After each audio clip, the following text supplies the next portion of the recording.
네, 고생 끝에 낙이 온다는 말이 있습니다. 우리가 잘 알고 있는 것처럼 이 말은 어려운 일이나 고된 일을 겪은 뒤에는 반드시 즐겁고 좋은 일이 생긴다는 우리말 속담입니다. 이 속담처럼 우리는 지금 당장 좀 힘들다 해도 그 끝에는 뭔가 좋은 결과가 있겠지 하면서 고생에 대한 보상을 기대하면서 지금을 버티고 견디고 이겨내게 됩니다. 그런데 예상과는 너무나 다르게 고생 끝에 더 큰 고생이 온다고 한다면 우리 마음이 어떨까요? 그것도 큰 기대로 그 고생 끝에 다다랐는데 그 기대와는 전혀 다른 완전히 그 반대의 결과를 받아들여야 한다면 그 마음의 상심과 낙심이란 그 어마어마하게 클 것입니다. 사람이 사는 곳에는 낙심이란 것이 존재하기 마련이겠지만 낙심이란 것은 일상적인 그 모든 삶의 영역, 즉 우리 몸과 마음을 황폐화시키고 또 희망이나 행복도 용해시켜버려서 황폐하게 만들어버리는 존재이다 보니까 우리 삶의 그 어디서라도 만나고 싶지 않은 단어입니다. 그런데 이렇게 우리 인생을 끈질기게 괴롭히는 이 낙심이라는 단어는 히브리어에서 보면 마사스라는 단어를 사용합니다. 이 말은 마음이 녹다, 또 낙담하다, 황폐케 하다, 용해시키다 라는 뜻을 가지고 있는데 어떤 큰 공포나 또 두려움과 관련하여서 마음이 녹고 녹아서 완전히 절망하는 것을 의미하고 있고 조금의 희망도 또 소망도 품지 못할 만큼 마음의 상태가 한없이 약해진 상태를 나타냅니다.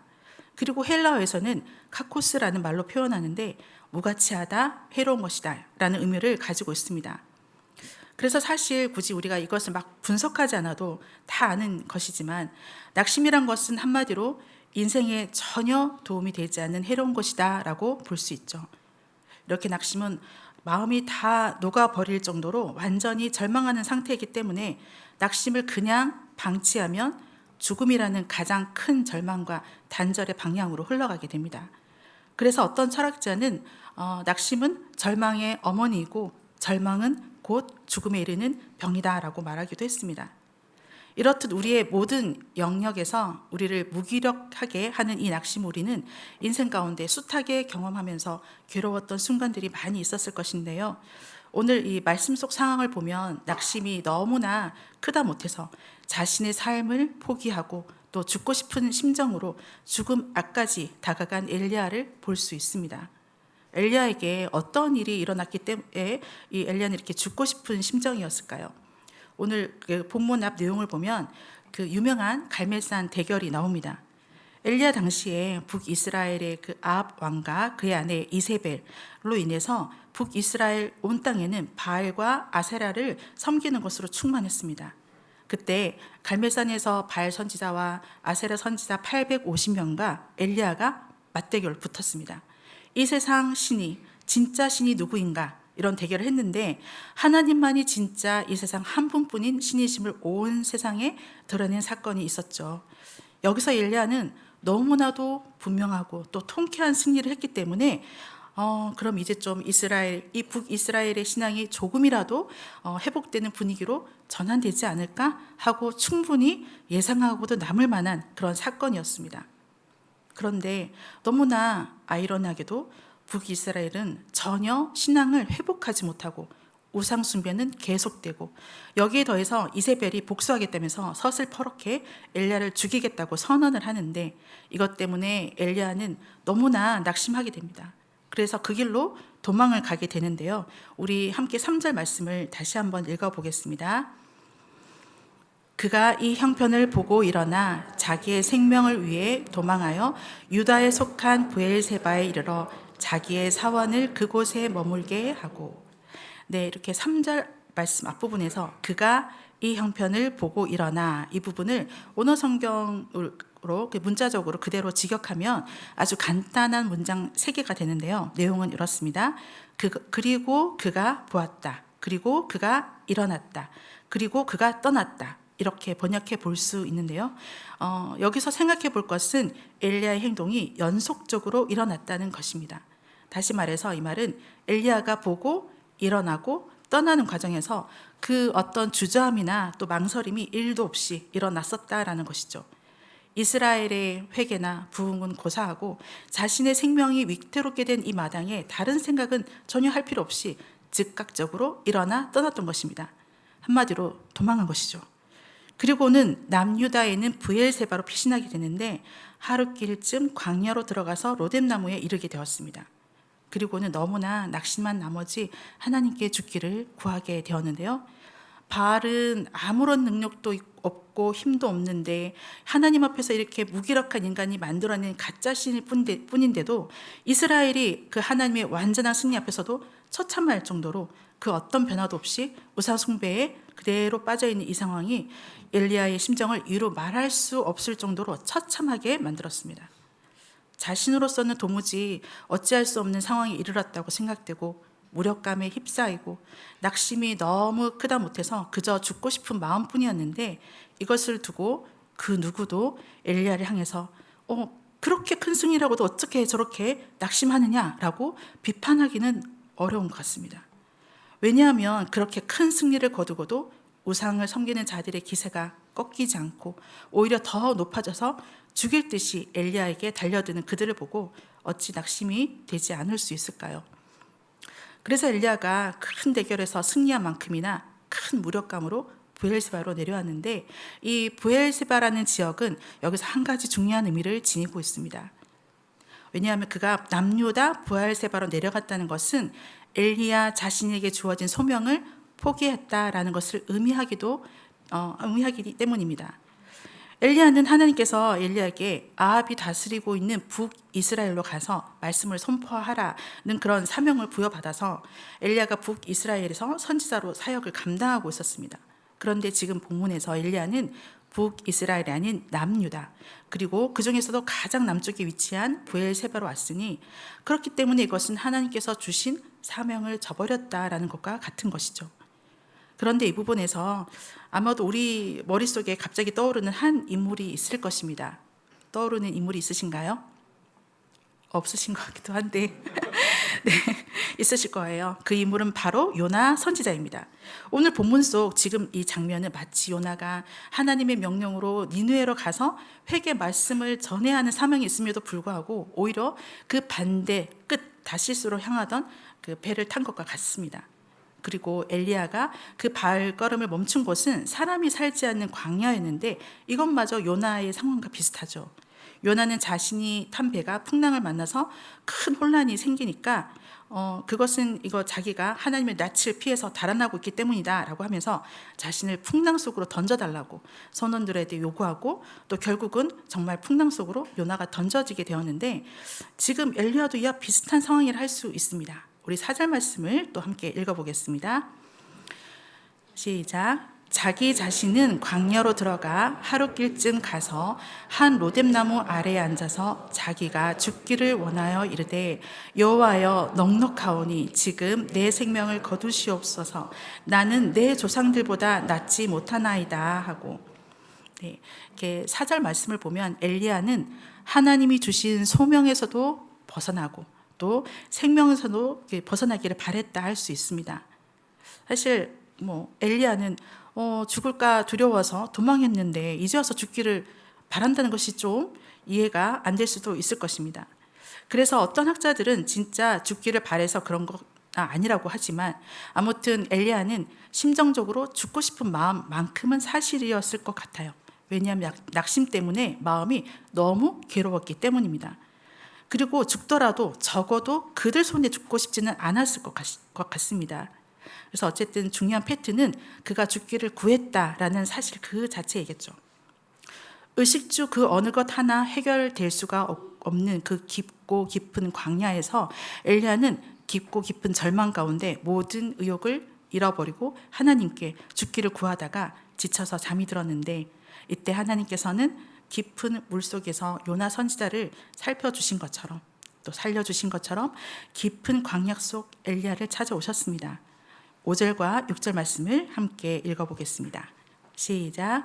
로뎀나무 아래에 누워 자더니 천사가 그를 어루만지며 그에게 이르되 일어나서 먹으라 하는지라 본즉 머리맡에 숯불에 구운 떡과 물이 있더라. 이에 먹고 마시고 다시 누웠더니 네, 그 갈멜산에서 이 세상 진정한 신은 오직 여호와 한 분이시다라는 것을 보여주신 하나님께서는 죽기를 호소하는 엘리야를 방치하지 않으시고 포기하지 않으시고 깊은 광야 한가운데로 엘리야를 찾아오셨습니다.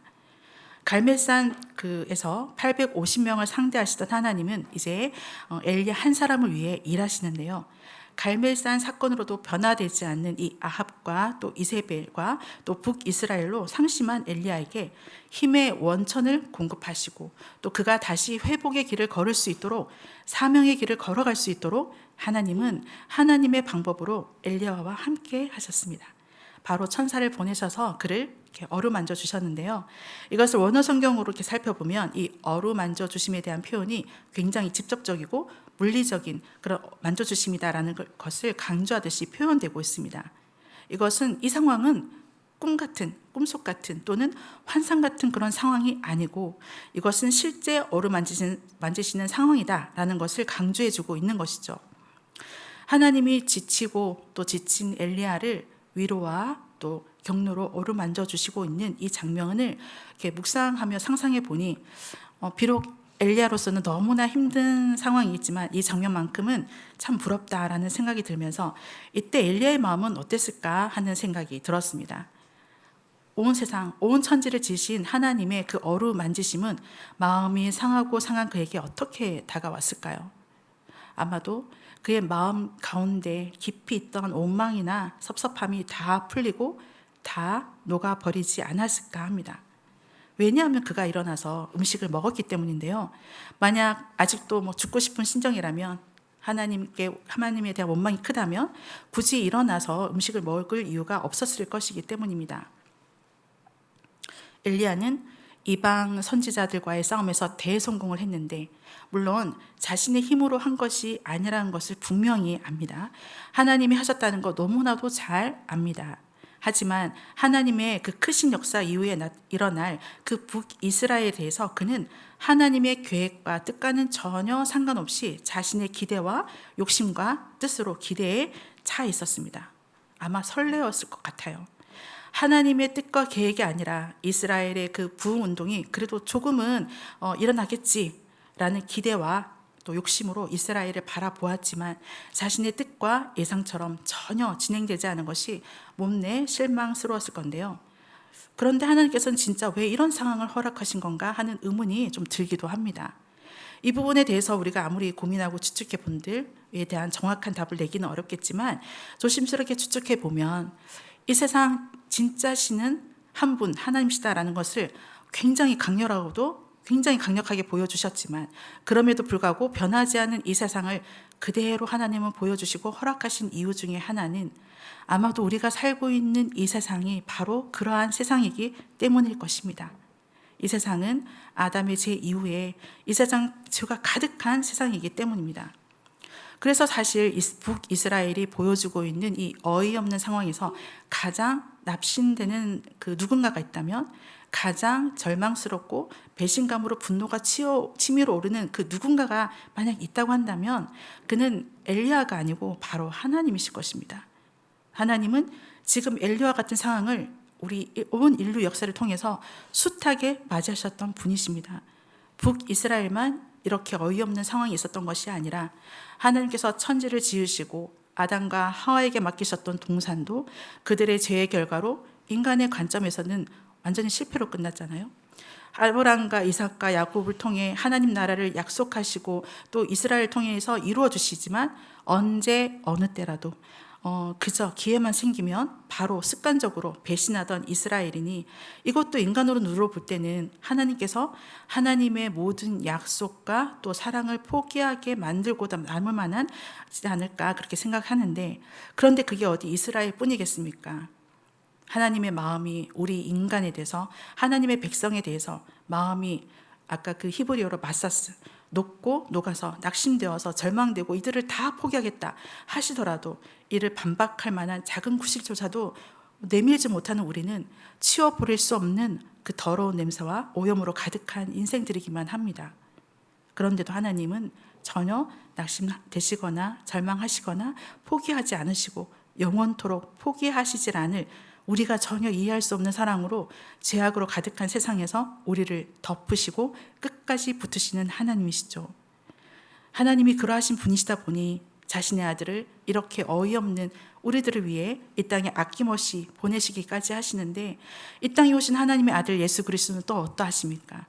이 땅에 가장 작고 또 낮은 자로 오시고 이적을 보이시고 하나님 나라를 가르치시고 치료해 주시고 메시아로서 사람들에게 온갖 표적을 다 보여주셨음에도 불구하고 사람들에게 부정을 당하시고 호산나 호산나 다윗의 자손이라 칭함을 받으며 이스라엘 사람들의 대환호를 받고 또 예루살렘으로 들어오시지만, 곧 얼마 되지 않아 바로 그들의 냉담과 배신으로 십자가를 지시고 가장 치욕스러운 형벌로 그들 앞에서 우리의 죄를 대신해서 받으시고 돌아가시고 하나님과 단절되시는 가장 큰 고통을 당하시기까지 하셨습니다.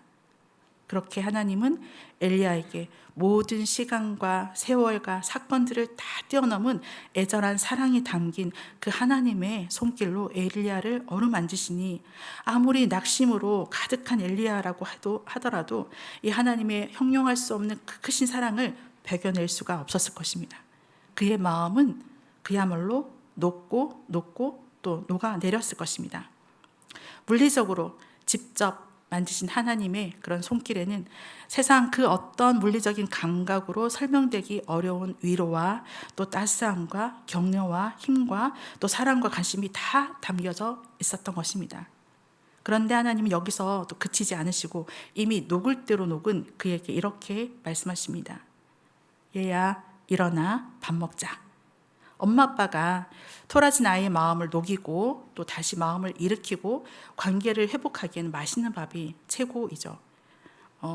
토라질 대로 토라지고 삐질 대로 삐진 그의 마음을 어루만지심으로 녹였다면, 지치고 피곤한 그의 육신을 일으키며 더 다시 마음을 일으키기 위해서 직접 떡을 구우시고 음료를 준비하셔서 엘리야에게 따뜻한 식사를 대접해 주셨습니다. 그런데 바로 이 장면에서 우리는 또 연상되는 장면이 있습니다. 떠오르는 장면이 있으신가요?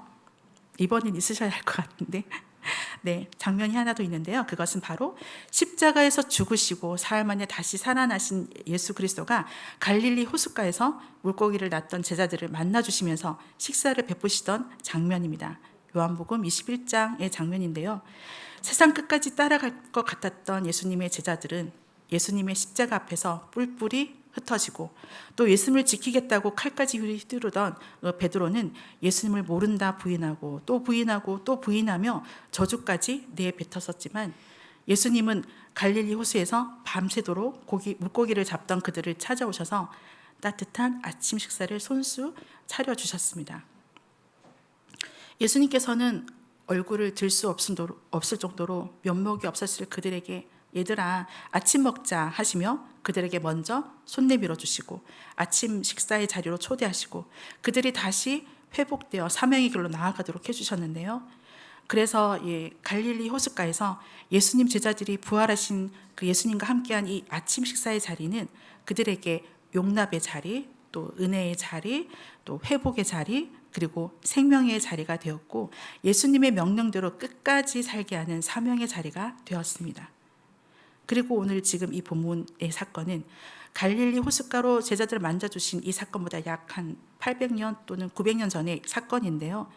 광야 속 그 로뎀나무 아래에도 이렇게 은혜와 회복과 또 사명과 생명의 자리가 이루어졌습니다.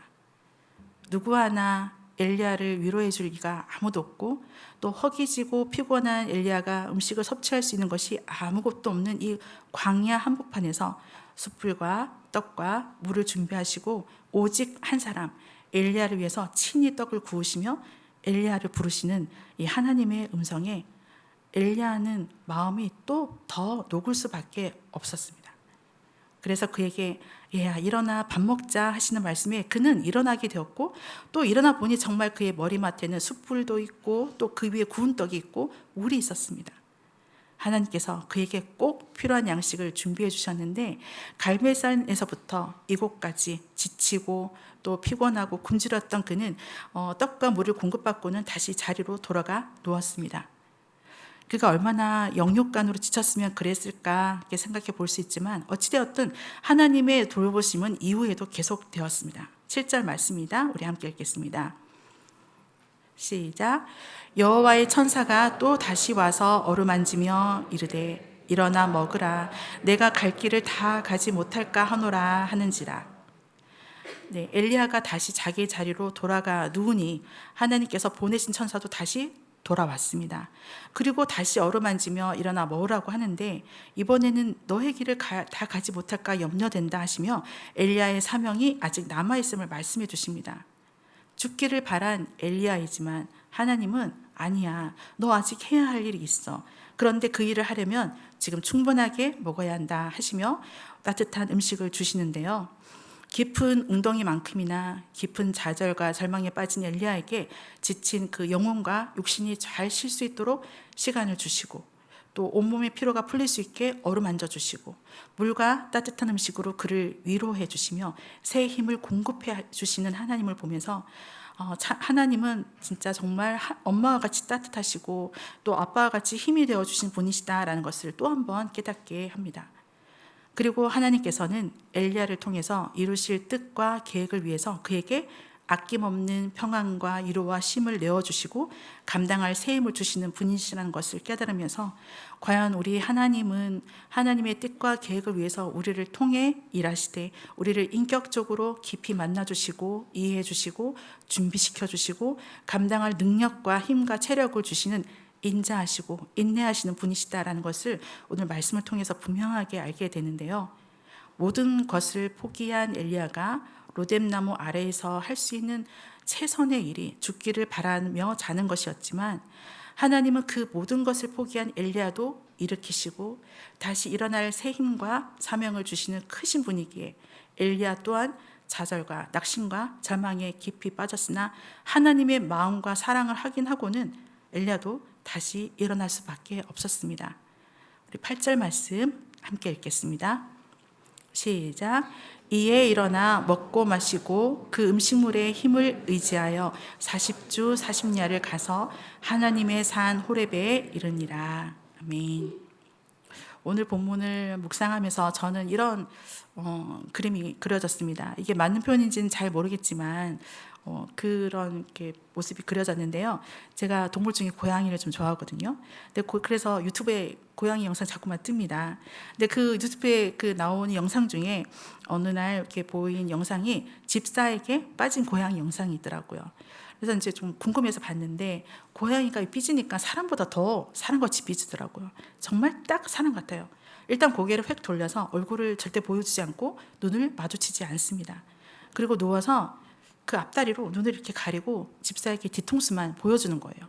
집사는 막 애가 탑니다. 그래서 고양이가 알아듣지도 못하는 사람 말로 막 이렇게 저렇게 얘기해보고 미안하다 그러는데, 단단히 삐진 고양이일수록 절대 얼굴을 보여주지 않는 거예요.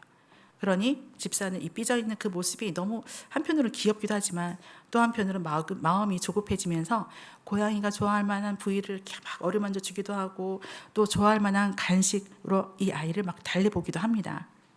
근데 참 재밌는 게, 고양이가 안절부절 못하는 집사를 이렇게 힐끔힐끔 이렇게 쳐다보면서 그 상황을 체크하고 있는 거였어요. 와, 고양이에게도 계획이 다 있구나, 이런 생각이 들었어요. 그런데 한참 집사가 고양이를 어루만지고 막 머리를 쓰다듬어 하다가 어느 지점에서 이 고양이가 마음이 딱 풀리면 그 다리로 가렸던 눈을 딱 내리고, 다리를 딱 내리고 집사에게로 얼굴을 딱 돌려서 보여주고 또 안기기도 하고 배를 보여주면서 만져달라고 하기도 하는데, 지금 이 모습이 꼭 엘리야의 모습이 아닌가, 이런 생각이 드는 거예요. 마음이 풀릴 때 고양이는 집사에게 다시 자신의 애정과 신뢰를 무한정 보여주는데, 그전까지는 집사가 달래주려고 갖고 온 간식이나 밥을 쳐다보지도 않고 있다가 마음이 딱 녹으면 언제 그랬나 듯이 자신의 경계를 다 해제하고 맛있게 간식을 먹는 그 고양이가 오늘 본문을 보면서 연상이 되었습니다. 그런데요, 더 재미있는 것은 이때 잔뜩 삐져서 집사에게 뒤통수만 보여주던 이 고양이가 마음이 풀려서 얼굴을 돌리고 얼굴을 보여주고 눈도 마주치고 집사에게 안길 때 진짜 마음이 다 녹아내린 쪽은 고양이가 아니라 집사이더라고요.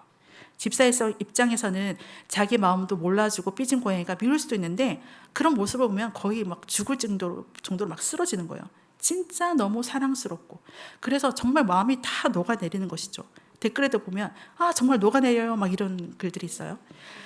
그래서 그래, 그렇지, 맞아, 우리 하나님 마음도 정말 그러시겠다.